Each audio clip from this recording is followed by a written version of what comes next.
Anatomy class. Myself, Dr. Dharampal Singh Thakur, Assistant Professor, Department of Rachna Sharir, Faculty of Ayurvedic Science, Jyoti Vidyapith Women's University, Jaipur, Rajasthan. Today we will study about anal canal. तो last class में हमने देखा था rectum के बारे में. अब rectum के बाद फिर एनल कैनाल के बारे में हम आज स्टडी करेंगे. जनरल इंट्रोडक्शन देखते हैं. Anal canal situated below the level of pelvic diaphragm. Pelvic diaphragm के जस्ट बिलो यह सिचुएटेड होता है. Lies in anal triangle of perineum in between right and left ischio anal fossa. जो ischium और anal के बीच में एक फोसा होती है, इसे इस्चियो एनल फोसा कहते हैं. ये राइट और लेफ्ट के इस्चियो एनल फोसा के बीच में यह लाई करता है और यह पेरिनियम के ट्रायंगल में स्थित होता है.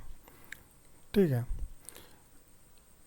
एनल कैनाल में भी जो सेक्युलेशंस और टिनियास विलाइस जो cardinal features of large intestine है वो एब्सेंट होते हैं.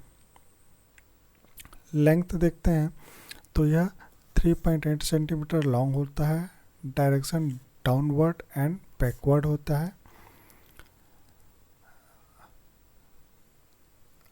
The anus is surface opening of anal canal. ठीक है. तो जो एनल कैनाल इस प्रकार है, इसका जो ओपनिंग होता है वो क्या कहलाता है? ओपनिंग कहलाता है, एनस कहलाता है. ठीक है. यह लगभग 4 सेंटीमीटर नीचे होता है. कहाँ से? कॉकिक्स से. कॉकिक्स के 4 सेंटीमीटर फ्रंट में और नीचे की ओर यह स्थित होता है. कॉकिक्स हमने देखा था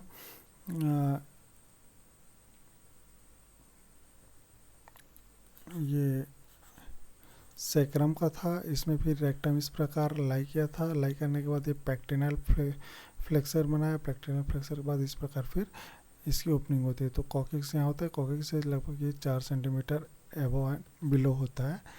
ओपनिंग होता है, एनस की ओपनिंग होती है.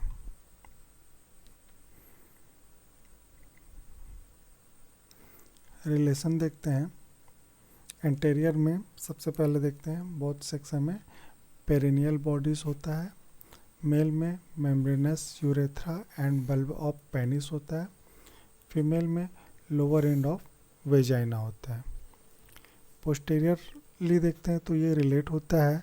पहला एनोकॉक्सियल लिगामेंट से, दूसरा होता है टिप ऑफ कॉक्सिक्स से.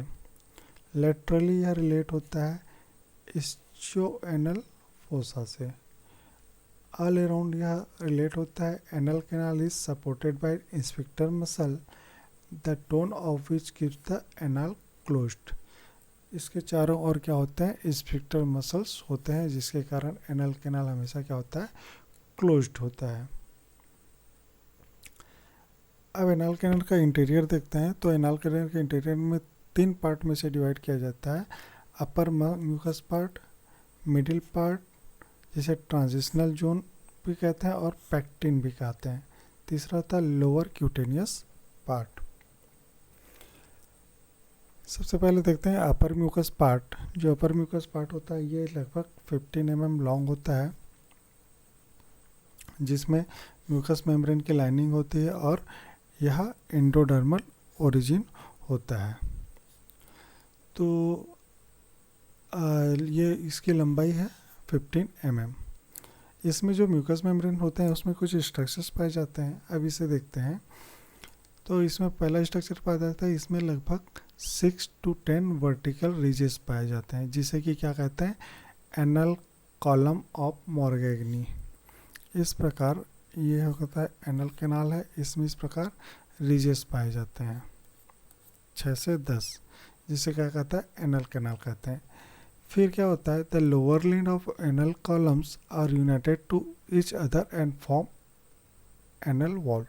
अब ये रिजेस क्या होते हैं? एक दूसरे से इस प्रकार क्या करते हैं? मिल जाते हैं और क्या क्या करते हैं?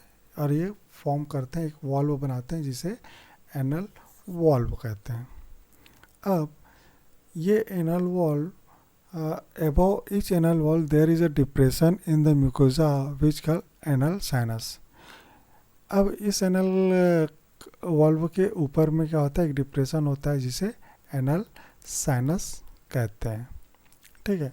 अब anal valve together form A transverse line, this is pectinate line और डेंटेड लाइन। अब ये इस प्रकार से एक साथ मिलकर एक फॉर्म करता है।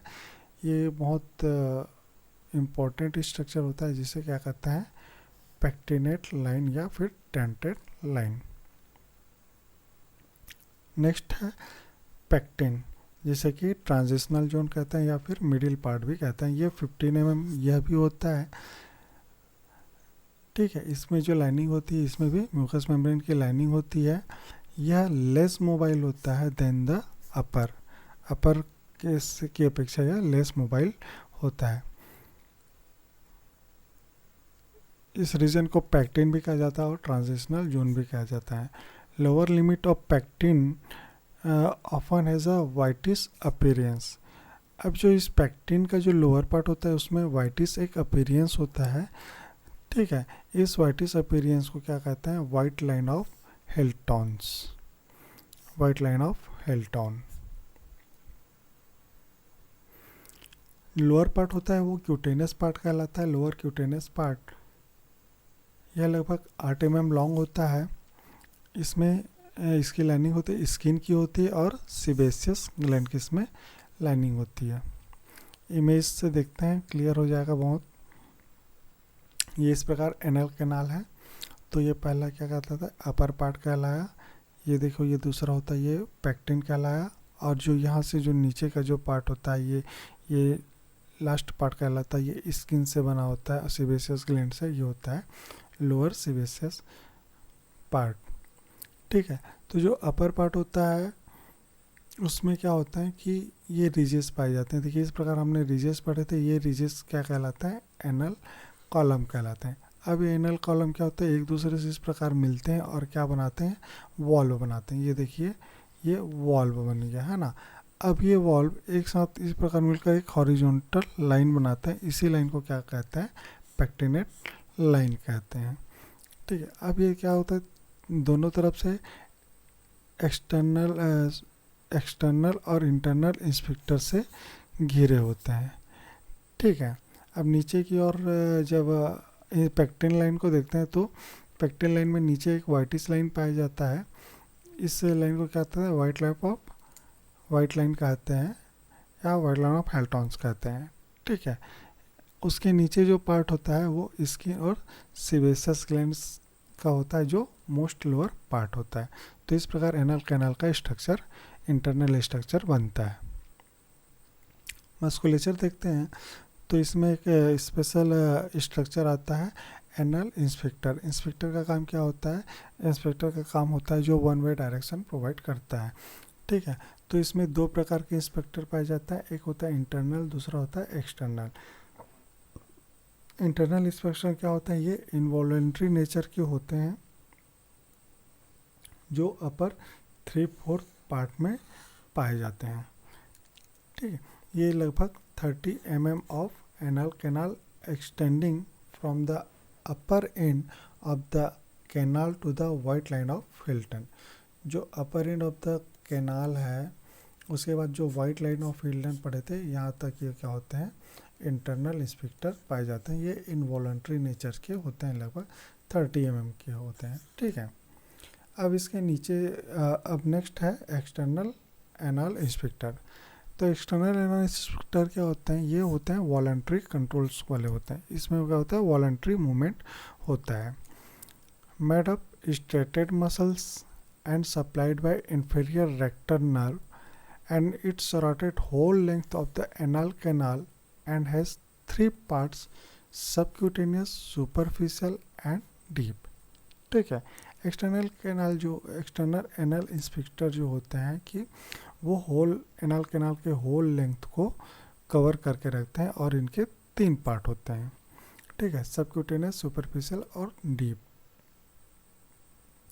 The external anal inspectors form a single functional और एनाटॉमिक एंटिटी, uppermost fiber ठीक है।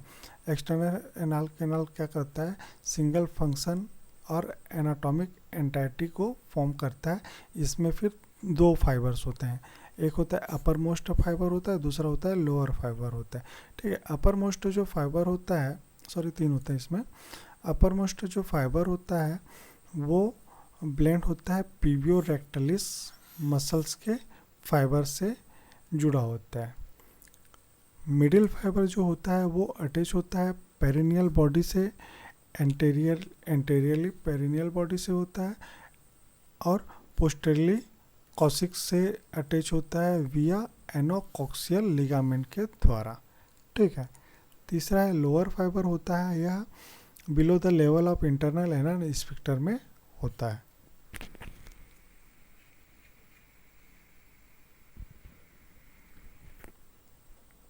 नेक्स्ट है कंजॉइंट लॉन्गिट्यूडनल कोड।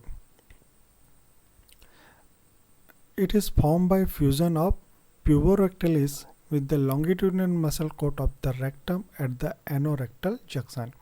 हमने देखा था एनोरेक्टल जंक्शन, एनल कैनाल और रेक्टम का जो जंक्शन होगा क्या कहलाता है, एनोरेक्टल जंक्शन कहता है। तो इस एनोरेक्टल जंक्शन में मसल्स के फ्यूज़न होते हैं, जिसमें पहला होता है प्यूबोरेक्टलिस का जो होता है फ्यूज़न होता है लॉन्गिट्यूडनल मसल कोट से, रेक्टम के लॉन्गिट्यूडनल मसल कोट से इसका फ्यूज़न होता है, इसे कहते हैं conjoint longitudinal coat. It lies between the external and internal sphincter. Internal अंदर की ओर होता है, एक्सटर्नल बाहर की ओर, तो इन दोनों के बीच में यह होता है कंजॉइंट लॉन्गिट्यूडनल कोट। नेक्स्ट है एनोरेक्टल रिंग। एनोरेक्टल रिंग को हमने रेक्टम में भी पढ़ा था कि एनोरेक्टल रिंग में यदि कोई डैमेज होता है तो क्या होता है, रेक्टल इनकंटिन्यूअस की सिचुएशन होती है। यह बनता है फ्यूजन ऑफ प्यूबोरेक्टलिस मसल्स और upper most fibre of external sphincter और इंटरनल स्फिंक्टर से, ठीक है। इसका फ्यूजन कैसे होता है, प्यूबोरेक्टलिस एक हो गया और इंटरनल एंड एक्सटर्नल स्फिंक्टर के अपर मोस्ट पार्ट से, तो ये एनोरेक्टल रिंग बनाते हैं इस प्रकार, ठीक है। नेक्स्ट है आर्टेरियल सप्लाई देखते हैं। तो the part of anal canal above the pectinate line, pectinate line से जो अबव होता है उसमें सुपीरियर रेक्टल आर्टरी का होता है, और पेक्टिनेट लाइन के नीचे होता है वो इंफीरियर रेक्टल आर्टरी से सप्लाइड होता है। वेनस ड्रेनेज देखते हैं।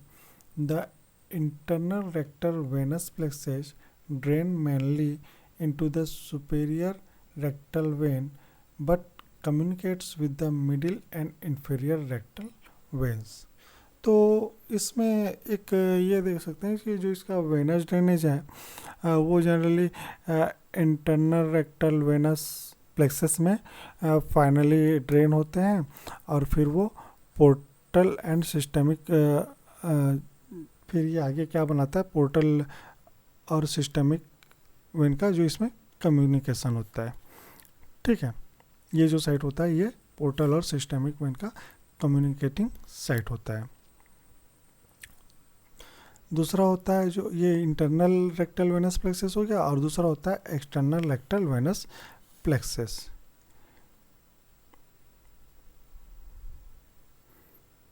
तीसरा नेक्स्ट है लिम्फेटिक ड्रेनेज। तो lymph vessels from the part above the pectinate line drain करते हैं rectum into the internal iliac nodes में, और पेक्टिनेट के जो नीचे होते हैं वो सुपरफिशियल इंग्वाइनल नोड्स में ड्रेन करते हैं। नर्व सप्लाई, नर्व सप्लाई बहुत इंपॉर्टेंट है। एवोपेक्टिनेट जो सप्लाइड होता है ये ऑटोनोमिक नर्वस सिस्टम के द्वारा होता है और बहुत सिंपैथेटिक होता है, ठीक है। इसमें इंफीरियर हाइपोगैस्ट्रिक प्लेक्सस के द्वारा होता है, जिसमें L1 L2 का सप्लाई होता है, और जो पैरासिम्पैथेटिक होता है उसमें पेल्विक स्प्लैंक्निक से होता है, जिसमें S2 S3 S4 से सप्लाइड होता है। ये मोस्टली क्या होता है, पेन सेंसिटिव होते हैं। बिलो पेक्टिनेट लाइन जो होता है वो सप्लाइड बाय होता है सोमैटिक नर्व्स, जिसमें inferior rectal S2 S3 S4 nerve का सप्लाई होता है।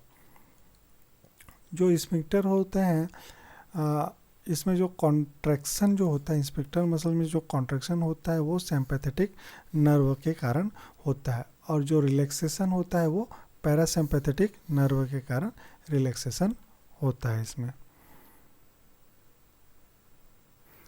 External sphincter is supplied by the inferior rectal nerve and by the perineal branch of the fourth sacral nerve. ठीक है, क्लिनिकल एनाटॉमी देखते हैं तो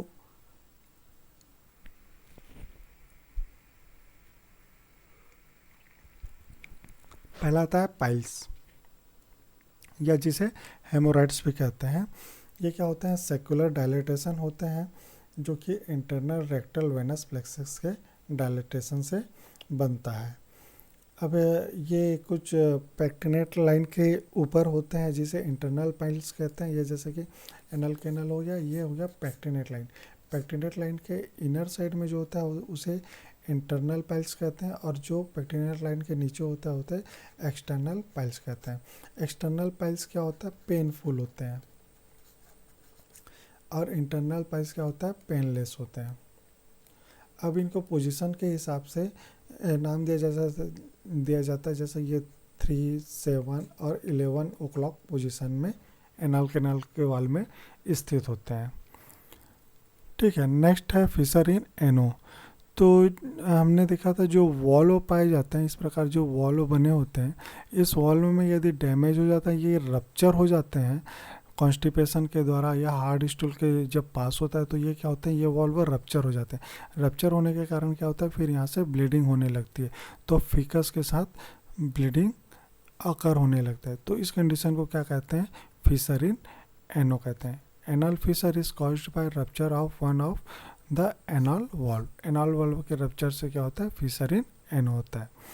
पाइल्स का सिचुएशन देखते हैं तो ये जैसे कि एनल कैनाल शो होता है प्रोक्टोस्कोप से, जैसे आप देखेंगे तो ये एनल कैनाल दिखेगा। एनल कैनाल में जो राइट एंटेरियर प्राइमरी पाइल्स होता है वो 11 o'clock में होता है। उसी प्रकार 3 o'clock में पाइल्स पाया जाता है लेफ्ट लेटरल प्राइमरी, और जो 7 o'clock में पाया जाता है उसे राइट पोस्टीरियर प्राइमरी पाइल्स कहते हैं। इनके अलावा जो होता है उसे सेकेंडरी पाइल्स कहा जाता है। नेक्स्ट है फिस्टुला इन एनो। जब कोई ओपनिंग बनती है, कैविटीज़ की जो ओपनिंग बनती है, इसे क्या कहते हैं? फिस्टुला इन एनो कहते हैं। A fistula is a abnormal epithelial track containing 2 cavities, जो एक एक्सटीरियर से कम्युनिकेट करता है। इस प्रकार जैसे कि एनल कैनाल है, ठीक है, और ये इस प्रकार मसल्स हैं। मान लो कोई यहाँ से एक ओपनिंग बन रही है, इस प्रकार ये इनर साइड की और एक ओपनिंग बनती है, तो इस प्रकार जो एक कैविटी का फॉर्मेशन हो रहा है इसे क्या कहते हैं? फिस्टुला इन एनो कहते हैं। जनरली ये क्या होता है कि कोई एब्सेस जो होता है एनस में, उसका रूट बन जाता है, एब्सेस फॉर्म होता है, उसका जो रप्चर होता है और जो रूट बन जाता है, उसके कारण क्या होता है? फिस्टुला इन एनो का फॉर्मेशन होता है।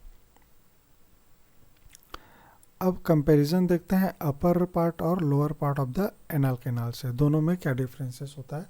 तो डेवलपमेंट के हिसाब से देखते हैं तो अपर जो 15 mm का होता है, और जो लोअर 15 + 8 mm का जो होता है वो अपर वाला होता है हिनगट से होता है, सेकेंड लोअर वाला होता है प्रोक्टोडियम या फिर एक्टोडर्म से होता है, और ये होता है इंडोडर्म से अपर वाला। लाइनिंग देखते हैं तो इसमें सिंपल कॉलमनर एपिथेलियम स्क्वेमस की लाइनिंग होता है, जबकि लोअर में होता है स्ट्रेटिफाइड कॉलमनर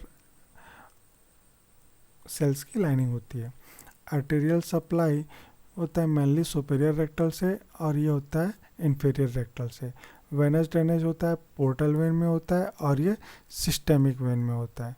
लिम्फेटिक ड्रेनेज होता है इंटरनल इलियक लिम्फ नोड में, जबकि लोअर पार्ट होता है सुपरफिशियल इंग्वानल लिम्फ नोड में।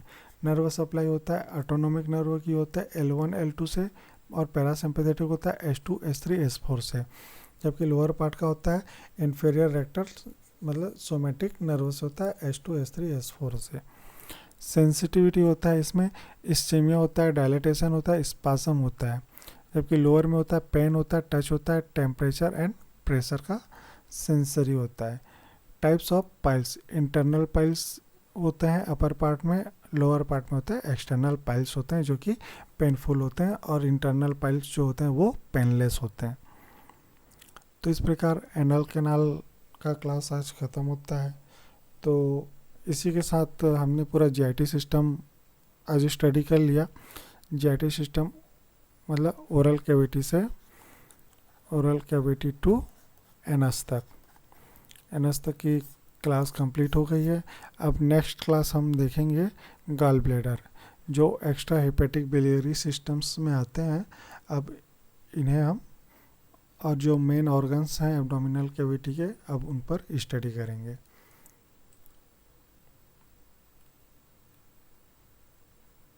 Thank you for watching.